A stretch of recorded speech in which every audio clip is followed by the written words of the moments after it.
Magandang tanghali sa inyo lahat mga kamag at welcome sa panibago nating video reaction. Eto nga guys 'no, natatawa ako dito. Natatandaan niyo ba itong Kabalikat card ba 'to o One Bataan card na para sa Partido Kabalikat, parang gano'n. Ito yung ginamit nila nung eleksyon. Kasi parang siguro inisip nila mahirapang makalusot yung pera nila 'no, di umano, eh card yung ginamit nila, card ta's may QR code, may QR code. Ang ano bang sabi dito, parang may makakatulong 'to kapagka na-hospitalize ka, parang gano'n. Ta's parang may kasama ring pera yata dito, 'no? Ah, Malaking tulong daw ito, di umano, sabi nung mga nabigyan. So, tuwang-tuwa naman sila. Kinuha yung kanilang data, 'no, na hindi naman dapat basta-basta binibigay para sa kung saan lang, 'no? Kahit ba ano pa 'yan, kahit ba ayuda pa 'yan, na ano, kung ang kukuha, isang pulitiko lang naman, huwag kayo basta-basta magbibigay ng data niyo kasi meron tayong Data Privacy Act, ano po. Kaya dapat iniingatan natin yung data natin. Ngayon, eto na nga, may nag-send sa'kin nito, nitong card na 'to. Ang sabi, ito yung Partido Kabalikat, ayan po, ayan, text. Ito po yung Partido Kabalikat nila, pinang-modus nila nung nakaraang eleksyon. Pinang-modus daw nung nakaraang eleksyon. Wala naman palang laman, walang pakinabang. Oo. In-scan nila 'to, in-scan. Ayan. Ngayon ang ano po, ang may-ari po kasi nito, 'no, dati pong kasama nila, 'no. Siguro namulat sa katotohanan na binubudol lang sila tuwing eleksyon. Eh, lumipat po kay Jocas yata ito, o kay Jocas, oo, kay Jocas, lumipat kay Jocas. Ngayon, siguro na ano, ito nga, siguro nagising sa katotohanan na sila ay binubudol lang talaga, 'no, tuwing eleksyon. Kasi after election wala na namang pakialam sa inyo yang mga yan, 'di ba? Meron ba? Meron ba? Kita niyo, boto kayo ng boto kagaya diyan sa Sisiman 'no, sa Malaya. Sa Maligaya may mga bumoboto pa rin sa kanila, kasi naniniwala sa pambobola na walang demolisyon. O 'di ba, ano kayo ngayon dun sa mga bumoto, 'di ba? O ngayon may mga notice na kayo diyan sa Maligaya, napapaalisin na kayo diyan. Sa Sisiman gano'n din, 'di ba? Imagine, alam niyo na nga na, 'di ba, na ginagawa nilang ano yung mga lupa sa Bataan, ginagawa nilang gusto. Do'n nga sa Orion, agaw lupa ang problema nila do'n.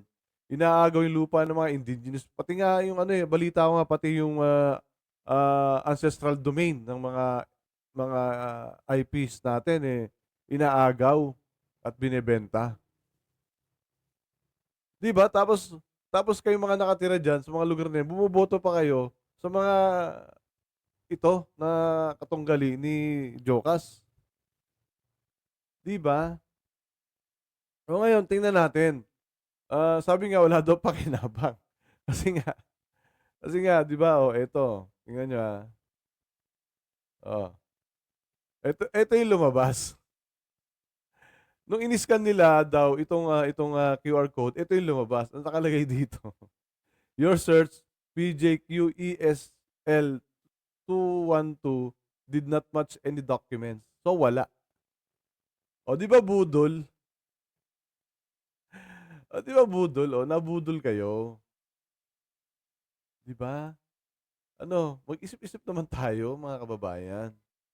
'Di ba, 'wag po nating gawing mukhang kawawa yung mga sarili natin para lang sa mga ganitong pang-uuto nila, 'di ba? Huwag tayong papabudol, sayang po yung boto natin, okey?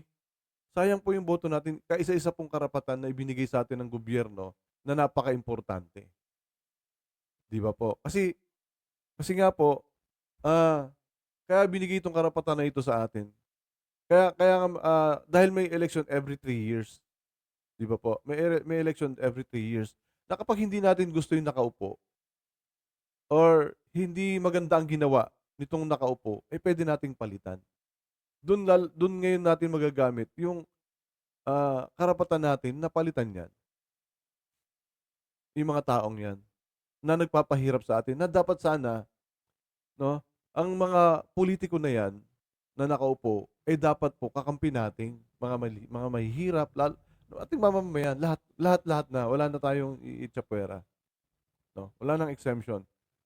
Dapat ang kakampi niyan yung taong bayan na nagluklok sa kanila, kasi tayo nagpapasahod sa kanila, eh, 'di ba po? Tayo nagpapasahod sa kanila ta's ang masakit nga niyan ninanakawan pa tayo. Kaya nga ganito ginagawa nila, nambubudol para lang maiboto sila ulit, para lang makaluklok sila ulit, 'di po ba? So, 'no, mga kababayan, mag-isip-isip po sana tayo. Baka mamaya gawin ulit nila ito, 'no, or baka may ibang modo sila na gagawin para lang iboto niyo sila, eh, 'wag na po tayo basta-basta maniniwala. Ano po, ito kitang-kita naman, eh, 'di ba, nabudol, eh, oh, nabudol yung mga kababayan natin, karamihan ng mga kababayan natin. Ano po, so yun lang naman 'no, mga kababayan, ito po isang paalala lang 'no, na 'wag po tayong basta-basta magpapauto. Napakahalaga po ng boto natin, opo. Tayo po ang ano, 'pag eleksyon tayo po yung siga, tayo po yung masusunod, tayo po yung magluluklok sa mga mamumuno sa atin, sa mga pagkakatiwalaan natin sa pera natin, ano po. So yun lang naman mga kababayan, mga kamag, mga ka-BTP. Siyempre muli isang magandang tanghali sa inyo lahat at siyempre huwag nating kalilimutan, isa lang tayong mabubuhay. Piliin po natin maging tama at mabuti. Maraming salamat. Bye-bye.